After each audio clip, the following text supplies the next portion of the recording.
नमस्कार दोस्तों, आदाब और सत श्री अकाल। दोस्तों, आज हम बात करने वाले हैं, एक बहुत ही इंटरेस्टिंग सी स्टोरी है इसके बारे में। ये स्टोरी है स्वर्ग और नर्क, इन दोनों के बारे में। होता क्या है, एक बुज़ुर्ग औरत मर गई होती है, उसकी डेथ हो गई होती है, तो स्वयं खुद यमराज उसे लेने आते हैं और औरत यमराज से पूछती है कि आप मुझे कहाँ लेके जाएंगे, स्वर्ग में या नर्क में। तो यमराज उस पर बोलते हैं कि मैं माता जी आपको कहीं पे भी नहीं लेके जाऊंगा, क्योंकि आपने इस जन्म में बहुत ही अच्छे कर्म किए हैं, तो मैं सीधे प्रभु के धाम लेकर जा रहा हूँ आपको। ये जो उसकी आत्मा थी बुज़ुर्ग औरत की, उसको कहाँ पर लेके जाना है? प्रभु के धाम में, यानी कि जिसको हम पंजाबी में सचखंड बोलते हैं, मोक्ष की प्राप्ति कह लेते हैं इसको, वहाँ पर। तो बुज़ुर्ग औरत की जो आत्मा थी वो खुश हो जाती है और वो कहती है, धन्यवाद आपका, लेकिन मेरी एक विनती है। मैं चाहती हूँ कि मैंने धरती के ऊपर बहुत लोगों से सुना है स्वर्ग है, नर्क है, स्वर्ग है, तो मैं सिर्फ इन दोनों जगहों को एक बार देखना चाहती हूँ। तो यमराज जी बोलते हैं कि तुमने कर्म बहुत अच्छे किए हैं, इसलिए मैं तुम्हारी इच्छा पूरी ज़रूर करूँगा, तो दोनों ही रास्तों से तुम्हें लेकर चलता हूँ। तो दोनों चल पड़े वहाँ से। अब सबसे पहले नर्क आया। नर्क में बुजुर्ग औरत ने ज़ोर ज़ोर से लोगों के रोने की आवाज़ सुनी।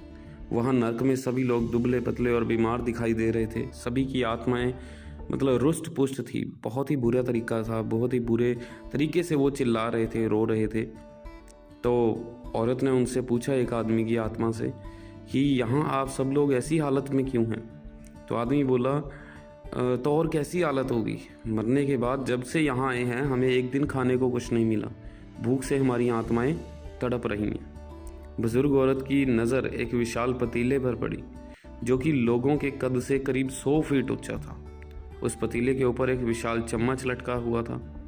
पतीले में से बहुत ही शानदार खुशबू आ रही थी। अब वो पतीला किस चीज़ का था दोस्तों? उस पतीले के अंदर बहुत ही स्वादिष्ट खीर थी, जो कि हर समय भरी रहती थी प्रभु की कृपा से। अब जो बुजुर्ग औरत थी उसने हैरानी से पूछा, इसमें खीर है ना, तो आप लोग पेट भर के ये खीर क्यों नहीं खाते, भूख से क्यों तड़प रहे हो? आदमी रो रो कर बोलने लगे, कैसे खाएं, ये पतीला तो 100 फीट ऊंचा है, हम में से कोई भी उस पतीले तक नहीं पहुंच पाता। यह सुनकर बुजुर्ग औरत को उन पर बहुत तरस आया और सोचने लगी, बेचारों का बहुत बुरा हाल है, भूख से इनकी आत्माएं तड़प रही हैं, शायद ईश्वर ने इन्हें यही दंड दिया होगा। अब यमराज बुजुर्ग औरत से बोलते हैं कि चलो, हमें देर हो रही है, हमें स्वर्ग के रास्ते से भी जाना है। तो कुछ दूर चलने पर स्वर्ग आ जाता है। वहाँ पर फिर बुजुर्ग औरत देखती है कि सभी हंस रहे हैं, खिलखिलाते हुए, उनकी आवाज़ें बड़ी, कोई गाने गा रहा है, बहुत खुश हैं लोग वहाँ पे, जितनी भी आत्माएं थी बहुत खुश थे। तो बुजुर्ग औरत उनसे पूछती है कि बहुत खुश हो भाई, तो तुम यहाँ पर खाते पीते कैसे हो? क्योंकि उसके दिमाग में वही चल रहा था कि नरक में खाना नहीं मिलता। तो सभी वहाँ पे एक आत्मा ने कहा कि देखो माता, यहाँ पे भी एक पतीला है और इस पतीले के अंदर बहुत ही स्वादिष्ट खीर है। लेकिन वो बुजुर्ग औरत की आत्मा थी जो, वो देखती है कि जो पतीला है वो भी 100 फीट ऊंचा है, तो कहती है, भी ये तो बहुत ज़्यादा ऊंचा है, इसमें से कैसे खा पाते होगे, और फिर भी तुम इतने ज़्यादा खुश रह रहे हो, इतने ज़्यादा हंसी मजाक कर रहे हो, ऐसा कैसे?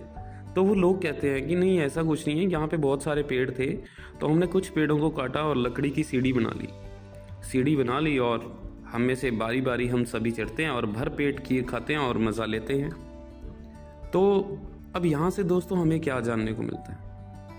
अब सिंपल सा कंसेप्ट इस स्टोरी के अंदर यही है कि लकड़ी की सीढ़ी के सहारे वो सारे चढ़ जाते थे। अब वो तो उन्होंने खुद बनाई थी ना, वो भगवान ने तो नहीं दी थी। तो बुजुर्ग औरत थी यमराज की तरफ देखने लगी। तो यमराज मुस्कुराए और बोले, ईश्वर ने स्वर्ग और नर्क मनुष्य के हाथ में सौंप रखा है, चाहे तो अपने लिए नर्क बना ले, चाहे तो अपने लिए स्वर्ग बना ले। ईश्वर ने सबको एक समान हालातों में डाला है, उसके लिए उसके सभी बच्चे समान हैं, वह किसी से भेदभाव नहीं करता। वहाँ नर्क में भी पेड़ पौधे सब थे, पर वह लोग खुद ही आलसी थे, उन्हें खीर हाथ में ही चाहिए थी। वह कोई कर्म नहीं करना चाहते थे, कोई मेहनत नहीं करना चाहते थे, इसीलिए भूख से बेहाल थे। क्योंकि यही तो ईश्वर की बनाई इस दुनिया का नियम है, जो कर्म करेगा, मेहनत करेगा, उसी को मीठा फल खाने को मिलेगा। स्वर्ग के सपने छोड़ दो, नर्क का डर छोड़ दो, बस आपकी वजह से किसी का दिल ना दुखे, इतना सोचो, और बाकी सब उस कुदरत पर छोड़ दो, उस भगवान पर छोड़ दो। तो दोस्तों अगर ये स्टोरी अच्छी लगी है तो प्लीज़ इस वीडियो को लाइक कीजिएगा और वीडियो को ज़्यादा से ज़्यादा शेयर कीजिएगा। This is Deepak Verma signing off. जय हिंद।